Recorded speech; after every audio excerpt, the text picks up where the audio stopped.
Negasngi u MLA ke Juai Wailad Miki Shalada Chong Yelang u Deputy Commissioner ke West Gente Hills u mana Chairman ke District Selection Committee Dailang u Secretary ke Committee hai wada perkat hai to wagi kreh wala japok ke cenat sorkar ke district.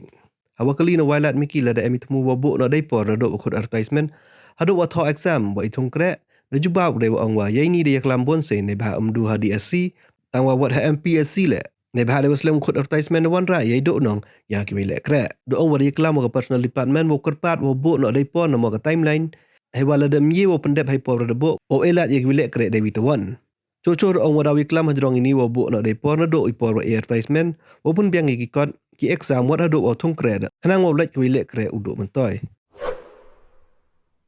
toh ni por ni liang yang aku au brief ye piki media ni ki press wa nadooh kini ki sni gu dedem ni liang yang ada hadin ke jingi chem yang UDC do ong o wa kwa u khut ye meeting wa ka district selection committee but ni ba wa de yo da chimpor wa re da bon kham tam gi khna khan ru gyong i ko thoki thokre da man concern gi kat wa slim ka ni ka mo ki exam ni ka advertisement ka te to ka valid question but ka te to ko jo eklam ni ka por ko ka por ka jing sekhet ka te ni ba jo yo ha ka jing slim yong ka DSC la ni la wat ki MPSC la ka te ka jo ka liang te yo sekhet i bon ni ki khna ki wa do te ka ni to sa tho phi to ka ni to man ka policy matter ko wa na ka liang yong i le mut da ye parkhadi ko daw ya klam ni ka personal department korpat woto yo bo na timeline yo bo na timeline la dem yu pendep tu timeline te yo elat ik tu khna ki wa miss no ye tu ka te ya ka te won ye nga wong yi yim put mut mi wong ni na ba sa tho pi ka te to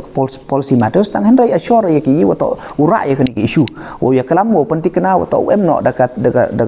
ka timeline ko wa ka won mut pendep i ya ka advertisement dep te ya ka paperwork to pendep kat ni benai dep te yo khut ya ka written exam le ne ka wat hado ka interview la upar chang ye wo korpat to bu no ki de timeline khnang yo speed up kan ka lapor dep te khnang waki khna ki i ulai ki do ya ka te opportunity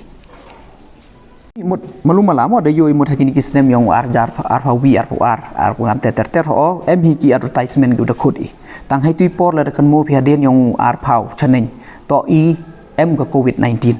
ta hai tui por man go kat one numbers to man ko bon teman pencem chutom bhagoi ka DSC hai tui por ni bentawo yo ya ki halls ki wo tho exam tani te daw pat man go wi ta hadin nei tun le man da to ka por man ready ne kliang yong ki one no ko research system te nei te daw sa pending no kini ki kam